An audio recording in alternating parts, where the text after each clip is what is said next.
Welcome, everybody. It is your boy, Mailbox Money, with my partner, Anthony Lafredo, aka The Professor, and we are here for our 1 year review. Now, it's the end of the year for us. When you guys are watching it, it will be the new year 2026, but we are going through all of our assets. And we're going to talk about all the wins, all the losses. We're going to talk about all the fun and all the spilled milk on these assets. This is Behind the Bricks. We know you guys love it. I want you to support this channel. Keep subscribing. Keep writing me comments. I don't care if you make fun of us. I don't care if you don't like us. I just want to hear what you think about it. We're really trying to bring you value. We're really trying to find people who are interested in investing in multifamily real estate, and we're really trying to spread the word about this asset class. Anthony, how you doing? I'm good, buddy. How are you? I'm fantastic. Let's dive right into it. We're talking about our first asset that we ever purchased, which was October 18th, 2024. Is that correct? That is correct. Yep. Look at that. Look at that. That's pretty good. Okay, Brock's birthday is April 15th. If I don't know my kids' birthdays and I know the birthday of my asset, I think Jess will divorce me. Yeah. So I better know everyone in my family's birthdays because I just knew I was able to pull the birthday of our asset. So let me tell you guys a little bit about our first asset. Our first asset was a 51-unit apartment complex in Dyersburg, Tennessee. Dyersburg is a tertiary market, about 2 hours and 30 minutes from Nashville. About, an hour and a half from Memphis? Yeah, it's even more, 2 hours. Good, Yeah. Good. Further away from Memphis. The further away, the better. 2 hours from Memphis. I'm sorry if you're in Memphis listening to this. We do have beautiful apartments for you to rent in Dyersburg. And this was an asset that we bought, as I said to you, October 18th, 2024. So right now, if we're sitting sometime in January, we've owned the asset for 15, 16 months? Yeah, 14. Yeah. 14 months. Okay. 14 months. Oh, I'm just like those people who meet a new boyfriend and girlfriend, and you know that they've been dating 6 months. They're like, oh, we just had our 1 year anniversary. And we're like, how is that possible? You didn't even know this person last January. So 14 months. Anthony, tell everyone, and I got so many stories, tell everybody a little bit about our asset. Well, we've had a really exciting year kind of playing out the entire business model that we had in place. We have had a few hiccups along the way, which is always anticipated. And, we're really proud of what we accomplished in the last year. And more importantly, we're well on our way to hitting all of our original projections in the underwriting, which is the most important part. So that is the most important part. I like to talk about the assets. I like to see the assets. I like to buy the assets. But at the end of the day, if you cannot make returns to your partners, and if you cannot make money in this business, then, there's no point in you doing it. This is not Channel 13. It's not a non-for-profit. So talk about non-for-profits. Subscribe, like, share, and comment on the show, right? Shameless plug. So let me take you guys back. We purchased this asset and immediately it was on fire. What I meant on fire was immediately when we purchased this asset, we had 1 million maintenance requests. The last landlord, when they sent us the asset, they probably neglected to take care of anything right away. Yeah. So I want to say we spent the first 2 months, 3 months playing whack-a-mole and handling all the maintenance. Yep. Next step from there was to get a handle on the vacant units and start renovating them. Mm-hmm. Now, Anthony, how did you, being this is a brand new area, we never purchased anything in this area, how did you come up with what the rents should be? So there's a lot of different pieces of due diligence that go into it when you're trying to determine, especially in a new market, what the rents are going to be. And there's all different types of data that we get from CoStar and things like that. But some of the most important thing is really just getting on the phone and calling all of as many property managers as you can that run certain buildings and assets, and see what the demand is, see what the rents are. You can see what they have them up for rent for, but that doesn't really tell the whole story, right? It doesn't tell the amount of occupancy. It doesn't tell the amount of pushback. It doesn't tell the amount of delinquent tenants that if you charge them this much, then they're likely to not be able to pay, that kind of thing. So it's just a lot of different angles that you got to take in order to get comfortable with what you're going to be able to rent it for. You know, and sometimes you get lucky, and I think this happened on our Dixon asset, and I'm not going to make this about Dixon. We're going to have a whole separate one about this, but sometimes you get lucky and there's one person in the complex that's already paying the rents that you're projecting or close to it. Right. So that's always like a needle in the haystack. That's a win. Yeah. With this complex, when we bought it, do you know what the in-place rents were? They were like high sixes, Okay. low sevens, I would say, was the weighted average of them. But remember, this complex is different than our other assets. This complex has lots of different unit types, and I don't know, what would you call it? Unit counts or unit layouts? Yeah.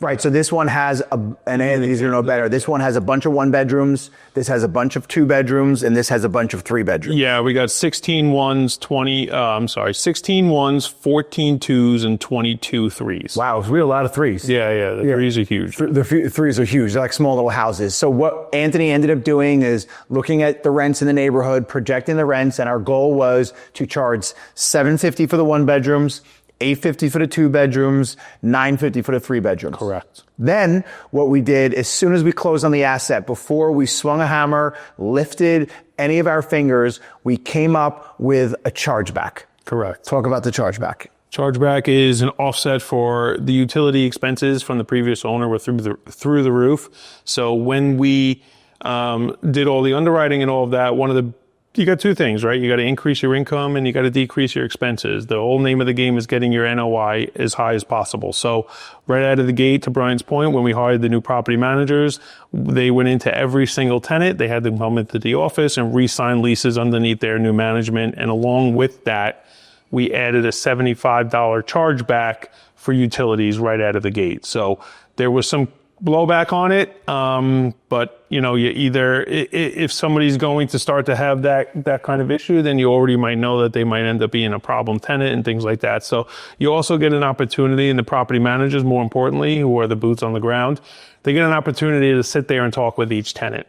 So you can start to feel out people on how they react towards certain things and their attitude and all that kind of stuff. And then, of course, you have all of the back data, which is sometimes reliable, sometimes it's not, from the previous owners.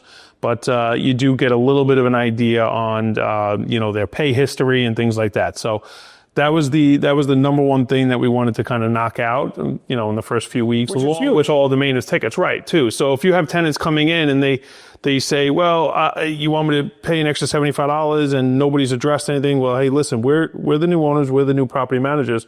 We're going to address all of your previous maintenance requests and issues within the first couple weeks. And that was part of the plan too, to say, hey, listen, this is what it's going to be.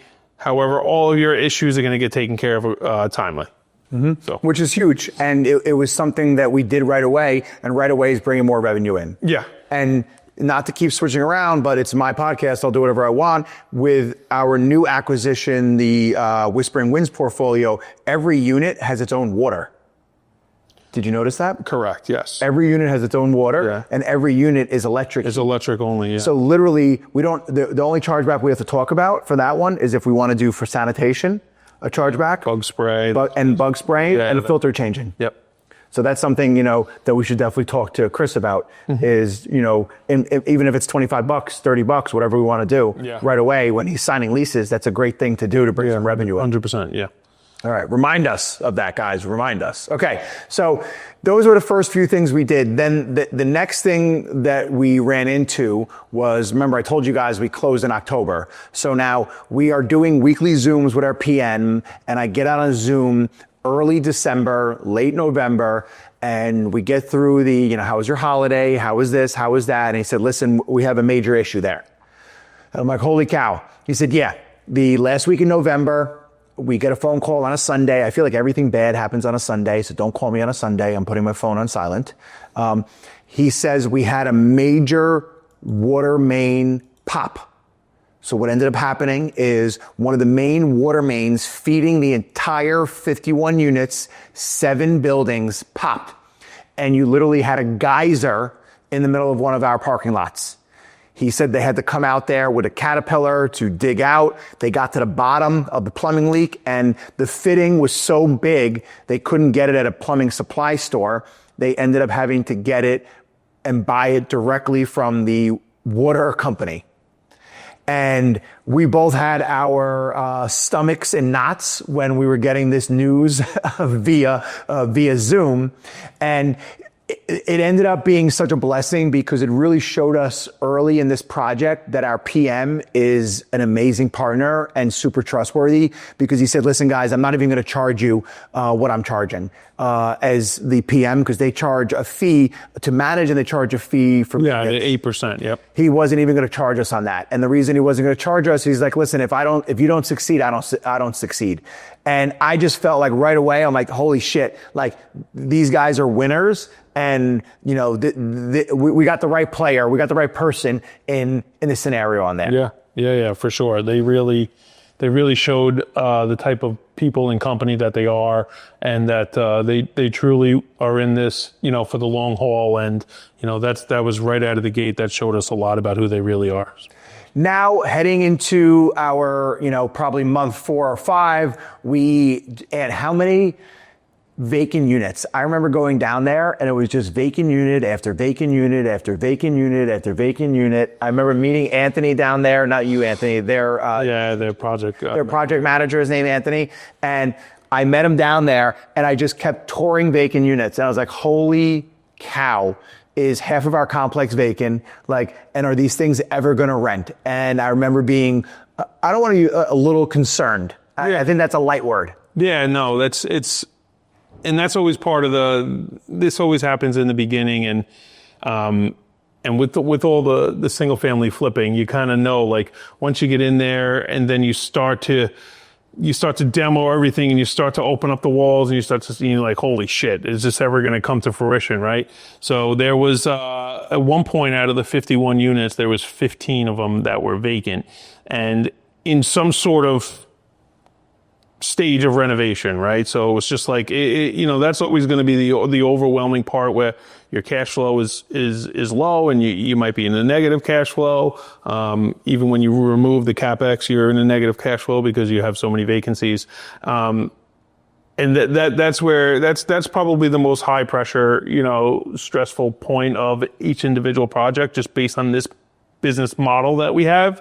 So it was super concerning. And, you know, but as they started to wrap up units, as they started to get them on the market, as we really, you know, Brian implemented a lot of different types of marketing techniques that created more demand and more applications and more interest in the units. And we started to kind of see that we're going to end up getting to these, getting them done and, you know, just trusting kind of the process, even though it's hard to do, it takes time. But if you could kind of have that vision where you could look 6, 8, 10 months down the road and say, just follow, keep your head down, just follow the process, keep managing them, stay on top of the property managers, especially when you first meet them, you know, that they're doing everything. So, like, Brian mentioned, you know, weekly Zooms in the beginning. You could, you know, we even did 2 a week in the beginning, because, like, it's important to get to know them, to get the style right. And then, of course, all the reporting and the way things are being managed with all the renovation and the paying and everything. So there's a lot involved at that point of the project. And, you know, there's once you start to see it come to fruition, you say, you start to breathe a little. Okay, it's going to happen, right? Like once they start leasing, I was like, leasing. There are slow points. It's very volatile, right? There's up and downs when it comes. They'll say, listen, we don't know. Nowhere's getting applications for the last 10 days, and then the next week they'll say we got 6 of them. Like, so it's just ebbs and flows of you know, of the business and how it goes. And just to touch on something earlier too, out of the gate also, you want to tackle the vacant units with your construction crews and all of that stuff, but you also want to make sure that you have your property managers, you know, you do this during the lease audit, in the due diligence period. You want to see how many of the tenants are at wills, meaning month to month.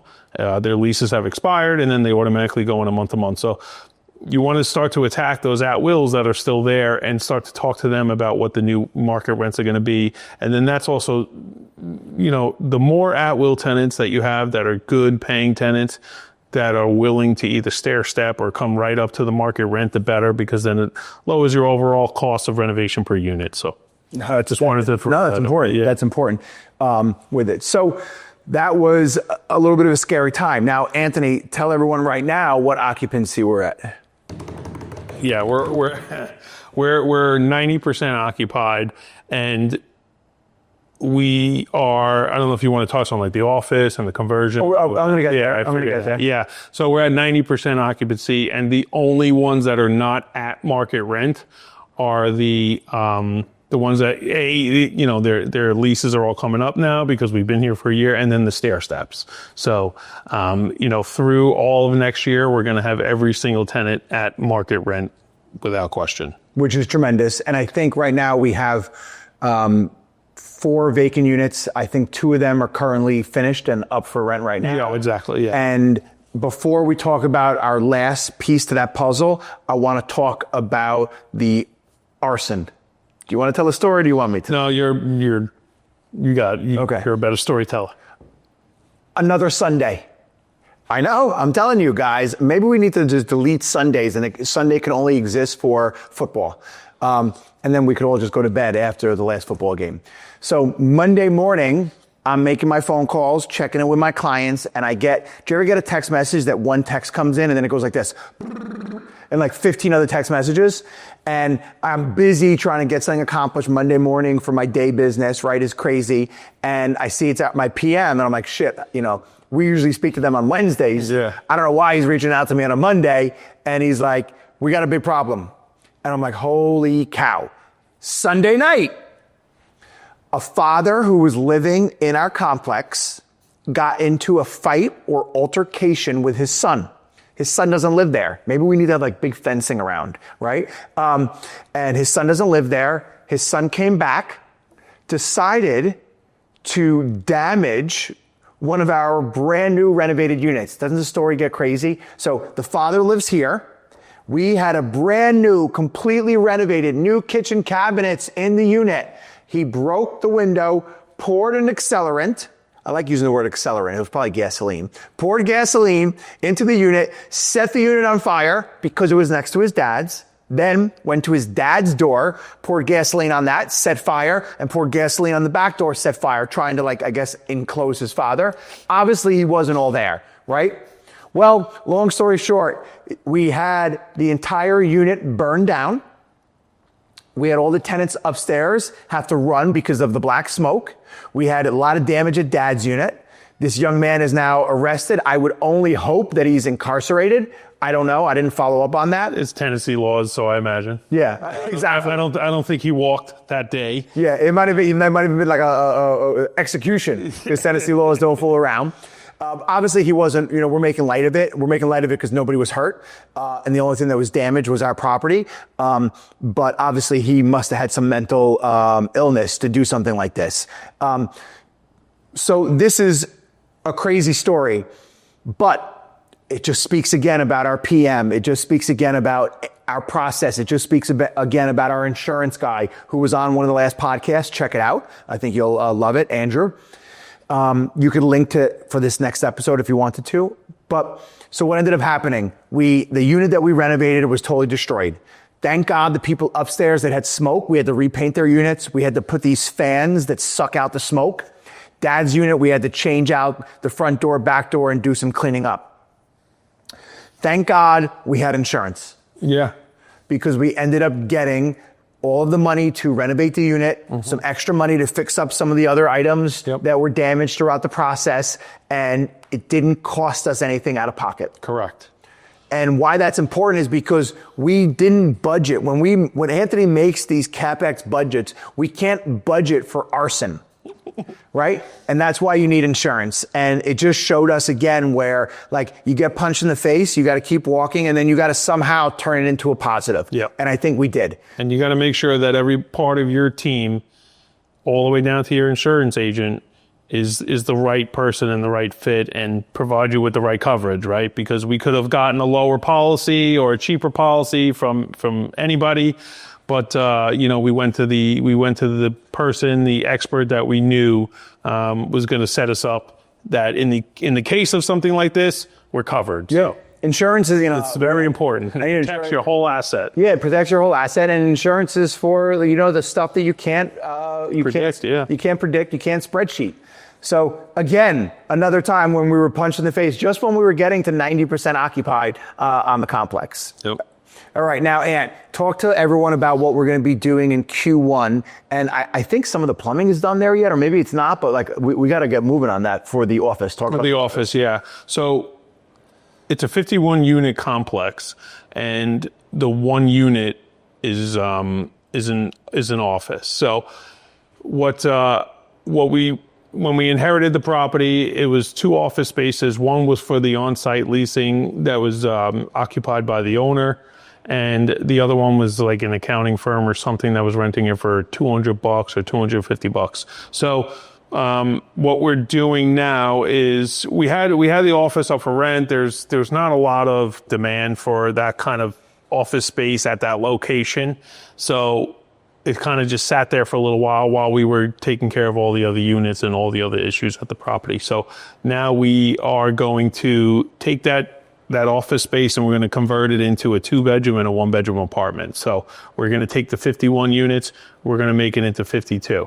So essentially, just from a higher level, if you take a 51 unit and you turn it into a 52, and each unit's valued at $80,000, you just created $80,000 overnight of value added. So, and the renovation costs everything is kind of framed out. It's all there. So it's all structured. It's heating, it's AC'd, it's separate meters, all that stuff. So the renovation cost is not going to be substantially close to the value added. Once we get that conversion done, which will be done starting in January. Yeah, so. And you have 2 other units now. And remember, one of the units was only bringing in $300 at its prime. Right. So now you have 2 other units, let's say $750 and $850 is $1,600. $1,600 times 12, right? Mm-hmm. It just brings up the capital, the cash flow of the asset and makes it a tremendous asset. Yeah. So that's our goal for Q1, and maybe by Q2 we'll be at 98% occupied and get those 2 units online and on board. And then let me lead you up. Anthony, tell everyone what we're now thinking we may try to pull off once we get this last phase done of it. Yeah, so super exciting that we're going to be heading into, and very confident at this point after having some good conversations with the local banker that's going to be funding our 63 unit at Whispering Winds is they're going to, what we're going to do is called a recapitalization. So what we're going to do really is refinance out of the property, and we're going to refinance at the new NOI cap rate value at 80%. So what that's going to result in is obviously we're going to pay off our Fannie Freddie loan, and then we're going to have a really nice chunk of extra capital that's going to come in due to the increase in the value add that we were able to accomplish.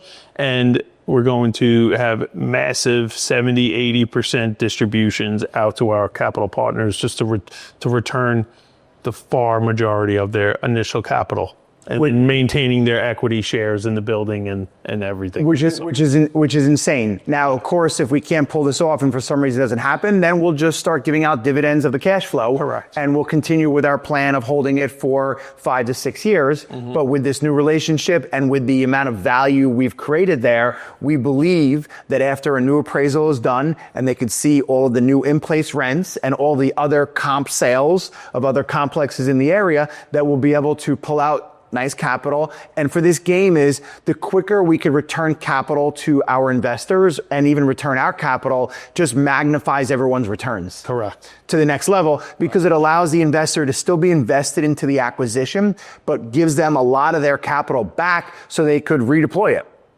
Right.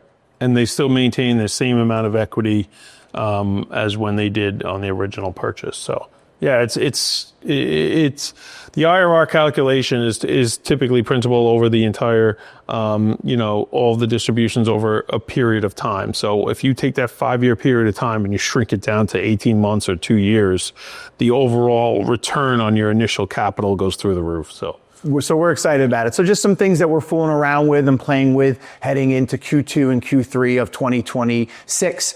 And, all in our investment thesis is always that we try to stabilize properties in somewhere around 18 to 24 months. So this one, we were ahead of the ball game. It was stabilized almost at year's anniversary. And then if we can pull this off in Q2 or Q3, would just be tremendous for the asset and for our partners. And then looking long term, and this is something that just kind of came about, one of my roles at Future Gen REI is to obviously investor relationships, right? So if you're an investor and you're interested in getting involved in this, we're going to be having opportunities for all of our listeners to get involved in the future on different offerings that we have out that fit with our securities laws. But one of my jobs is obviously investor relationships, but another one of my jobs is to be searching and networking and bringing in opportunities for us. And what I found spending 2 years of my life hustling opportunities is it is next to impossible to find something that gets past Anthony's underwriting. But, obviously I'm making light of it, but next to impossible to find something that's a good deal. Just like any of you guys that are in the residential space, and I'm not talking about someone buying their own home, but if you're a real estate investor, it's very difficult to find good deals. And remember, there's not a million 50, 60, 100-unit apartment complexes just sitting around with owners that are looking to exit. So it's taken us 2 years to find 3 assets from day one. So what we found is it's so hard to find these. And then when we find these, it is so much work to fix them and clean them and restabilize them and change their reputation that, yes, our investors lock their capital. Obviously it's at our discretion when the market's right to sell it. But we always like to tell people we're in that 4 to 5 to 6 year hold period. So our goal is always to give the opportunity for us to exit, by year 5 or 6. But now what we're thinking is we may recapitalize the entire project, give our partners that want to stay in the deal opportunity to stay in the deal, but also we'll give our partners who want their capital back for other things, their capital back, but retain the asset because we know the asset. We love the asset. We work so hard to get it to where it is. So how does that look? Well, we put it out to market, we get offers on it, and then we bring in new capital to take the position of our old capital, and anyone who's involved in the deal stays in the deal. Anthony, explain it better at a more high level, numbers game. Well, there's different investment objectives for every single limited partner, right? So if they're the ones that want to take the money, want to flip their own money as fast as possible, those are the ones that are going to be, they're going to say, hey, listen, if you do a refi or you do a hypothetical, really the way it works is the refi is going to happen no matter what in next year. But say year 3, year 4, we say, okay, we're going to start considering, another a recapitalization of the project, which means whatever the fair value of the complex is at that point, it's like a hypothetical sale, and then the return is calculated that way. So whatever we could sell the property for minus what the hypothetical closing costs would be, all of that stuff. So whatever that value, that extra value that's been created the entire time, then the limited partner would then have an option to say, okay, I'm going to take my profits out and I'm going to be out of the deal. And then other investors, to my original point of having different kind of structures and models for their own investing, can now come in and say, hey, listen, I just want to stabilize cash flow asset that's going to pay me dividends every quarter. Well, that's going to be available too for all of the limited partners that want to get cashed out. That's just going to open up room for those types of investors that want to come in and they just want to get their distribution every single quarter and they want it to sit and grow. So it kind of creates more opportunity and more options for whatever your investment appetite kind of is. So Because there's a lot of different avatars of investors. Yeah. Right? There's people who want huge, high double-digit returns, and there's people who are happy with high single-digit returns that are just cash flowing every quarter. They get their check, and they know the appreciation is also growing there too. So, I think that's the perfect end and way to wrap this one up. We want to thank all of our partners that are involved in our first asset, the St. John's, now known as the Grove. I want to encourage you guys to like, subscribe, share this content. If you have any interest, check us out. Check out our website. Ant, what's the website?